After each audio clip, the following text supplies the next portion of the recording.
یہ بزرگوں کا طریقہ تھا. ہم مسجدیں بنائیں، ہر محلے میں مسجد ہونی چاہیے. اور لوگوں سے یہ بھی کہتا ہوں کہ اپنے ماں باپ کے لیے سب سے بڑا تحفہ اگر اولاد کی طرف سے کوئی ہو سکتا ہے تو وہ مسجد ہے. کیونکہ اللہ کے رسول علیہ السلام نے فرمایا روئے زمین پر سب سے بہترین جگہ مسجد ہے، سب سے بہترین جگہ. اب جب حضور نے کہہ دیا مسجد سب سے بہترین جگہ ہے روئے زمین پر، تو اس سے بڑا کوئی تحفہ ہو سکتا ہے؟ اور پھر بڑی بات یہ ہے کہ مسجد اگر آپ نے ایک مرتبہ بنا دی، ایک بار بنا دی، اللہ نہ کرے، ہزار بار نہ کرے، کبھی نہ کرے دشمنوں کے کان بہرے ہوں، خاکم بدہن، بولنے والے کی زبان اس کے منہ میں مٹی جائے.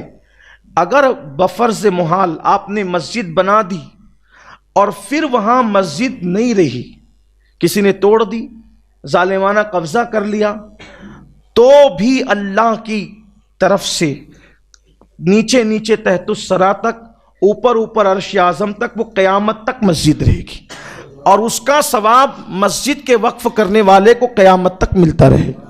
اگر سجدوں سے آباد ہے تو سجدوں کا ثواب ہے، توجہ کرنا، اگر سجدوں سے آباد ہے تو سجدوں کا ثواب ہے. اور اللہ نہ کرے وہ آباد نہیں ہے تو مسجد بنانے کا ثواب تو اس کو قیامت تک ملتا ہی رہے گا.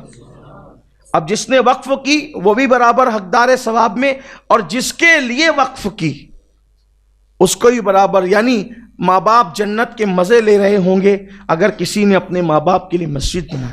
میں ہر اولاد کو یہ نصیحت کرتا ہوں، ہو سکے تو اپنے ماں باپ کے انتقال کے بعد ان کے ایصال ثواب کے لیے بہترین تحفہ ہے مسجد بناؤ.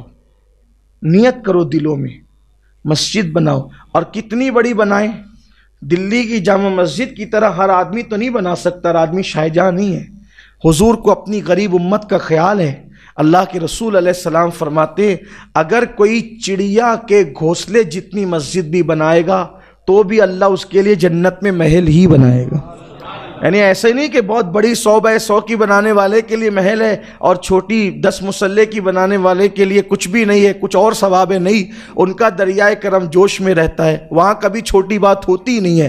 فرمایا اگر چڑیا کے گھونسلے برابر بھی مسجد بناؤ گے تو بھی تمہارے لیے جنت میں محل ہی بنے گا. حالانکہ آپ مجھے بتائیں چڑیا کے گھونسلے اتنے کوئی مسجد ہوتی ہے؟ یہ یہاں بتانا یہ مقصد ہے کہ کتنی بھی چھوٹی بناؤ، تم تو کتنی بھی، ارے ایک مصلے کی بھی، اگر جیسے ایک مصلے کی مسجد تو ہوتی نہیں، لیکن آپ کو سمجھانے کے لیے ایک مصلے کی مسجد بھی اگر ہوگی تو بھی چڑیا گھونسلے اتنے نہیں ہوگی. لیکن حضور اپنی قوم کو بتانا چاہتے ہیں کہ تمہارا اللہ وہ زمین کا رقبہ نہیں دیکھتا، تمہارا اللہ دیواروں کو نہیں دیکھتا، تمہارا رب کیا دیکھتا ہے؟ وَلَٰكِنْ يَنْظُرُ إِلَىٰ قُلُوبِكُمْ، وہ تو تمہارا دل دیکھتا ہے نا، تمہارے دل میں کتنا خلوص ہے. تو ماں باپ کے لیے بناؤ مسجد، اور اگر ان کی حیاتی میں بن جائے تو ان کی آنکھیں اور ٹھنڈی ہو، اس لیے کہ جب بنے گی مسجد تب سے ثواب ملنا شروع ہو جائے گا. تو بہترین تحفہ یہ، اپنی بات سمیٹتے ہوئے، بات ختم کرتے ہوئے عرض کروں